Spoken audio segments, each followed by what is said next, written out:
How easy is it to get up in the morning when you know you're not doing all that it takes? It's not very easy at all. You can just lay there awake thinking, oh, what's a few more minutes in bed? It won't matter much anyway. Wrong. It does matter. It will matter. Now, how easy is it to get up in the morning when you're pouring it on, doing the best you can, anxious to get going, make progress toward your dreams? It's a whole different story. When you're resting to renew your reserves, it's much different than resting to avoid your day. When you're psyched up and excited for your life, when you're excited for what you've planned to accomplish for the day, it's amazing you'll wake up before the alarm clock even tries to startle you awake.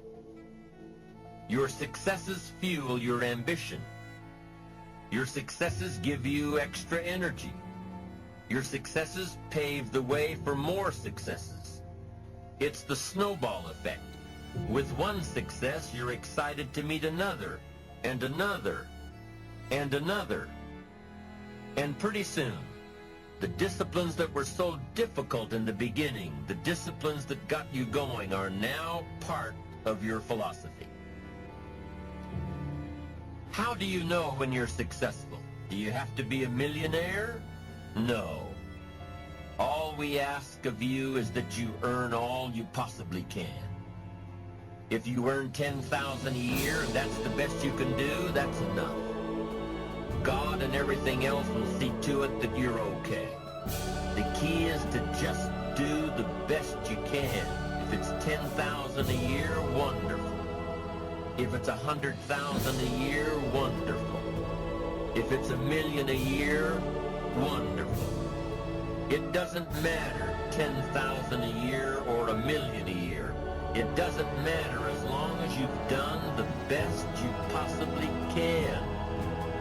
Earn the most you possibly can. Be the most you possibly can. And here's why. The essence of life is growth. The essence of life is growth, to do the best you can. And here's what's interesting. Humans are the only life form that will do less than they possibly can. Humans are the only life form that will settle for less. Every other life form except human beings strive to its maximum capacity. How tall will a tree grow? Approximately. As tall as it possibly can. You never heard of a tree growing half as high as it could. No, trees don't grow half. Trees send their roots down as deep as possible, stretch their limbs up as high as possible, produce every leaf possible and every fruit possible. As a matter of fact, you never heard of a human physically growing half. We keep growing until we're done. Now that's a part of life we can't control. It's genetically coded. And that's probably why we keep growing till we're done. Because we can't control that part. It's the rest of our growing that we control. The growing of our minds, the expansion of our minds, that we can control.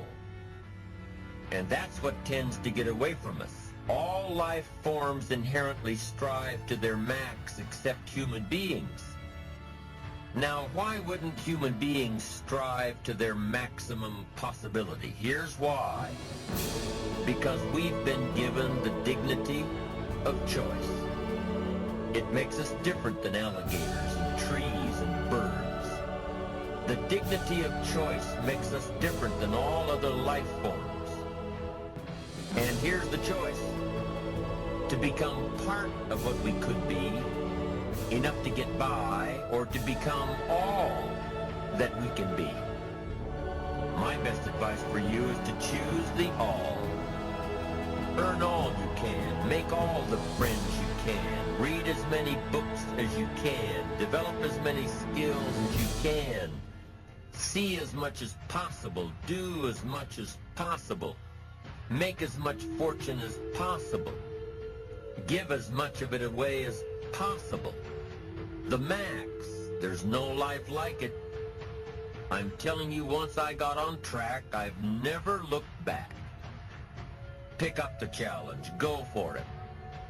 Take the best of the two easies. Take the route of it's easy to get ahead. It's easy to do all you can. It's easy to succeed. It's easy to have financial freedom. The more you do, the more you get. So the two primary benefits of positive reinforcement are, number one, to build good habits, and number two, to create more energy to fuel your ambitions, your desires, your achievements. How can you isolate what's working for you and what isn't? How can you make sure that you are reinforcing your positive disciplines? Well, if it isn't apparent, easy to see right away, if what you're doing is happening in such small increments that you're not sure if you're on track, then you need to be writing it down. You need to keep a journal anyway. But if you really aren't sure that what you're doing is making measurable progress, you need to keep a written record. You need to write down everything that may be relevant in your day. What you did, who you saw, what you felt, how it may or may not affect you now and in the future. The best way to track your activities of the day is to write them down. The best way to track your activities of the week is to write them down. The best way to analyze your progress through the year is to have written it down. Why? So you can look back on it. Because by keeping a written record of your life, you will be more accountable. By putting into writing the action steps that you have planned, you will easily see what works and what doesn't. Most people just try to get through the day, never writing anything down, never keeping track of their progress along the way, never really knowing if they are doing all they can to reach their goals, to drive their ambition. But gifted people learn to get from the day. They don't let a day end without picking up some valuable experience, some emotional content, some idea that may positively affect their future. To get the most from a day, to learn the most from a day, you need to be able to reflect on the day. And how can you reflect on a day unless you record it in history?